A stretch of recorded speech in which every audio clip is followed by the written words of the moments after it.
জীবনে যতদিন শুক্রবার পাবেন 4টা আমল করতে ভুল করবেন না। আজকে শুক্রবার না, আমি জানি না 4টা আমল করেছেন কিনা বা করছেন কিনা, আপনারা মিলিয়ে নেবেন। যদি 4টা আমল আজকে না করে থাকেন, আজকে থেকে জীবনে যতদিন শুক্রবার পাবেন 4টি আমল করতে ভুল করবেন না। পারবো তো ইনশাআল্লাহ? ইনশাআল্লাহ। 1, দুরূদ পড়া। আবার বিশ্বনবী দুরূদ সম্পর্কে কত অসাধারণ কথা বলেছেন।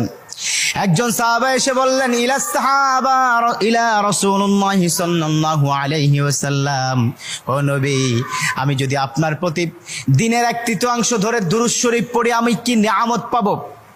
বিশ্বনবী বললেন, তুমি যদি দিনের 1/3 ধরে আমার প্রতি দুরূদ শরীফ পড়ো তোমার জন্য বিশাল উপকার হবে, আরো বাড়িয়ে পড়লে তোমার জন্য আরো ভালো হবে। সাহাবা মহা খুশি হয়ে গেলেন, ইয়া রাসূলুল্লাহ, আমি দিনের অর্ধেক সময় জুড়ে যদি আপনার প্রতি দুরূদ শরীফ পড়ি তাহলে কি হবে? বিশ্বনবী বললেন, এটা বিশাল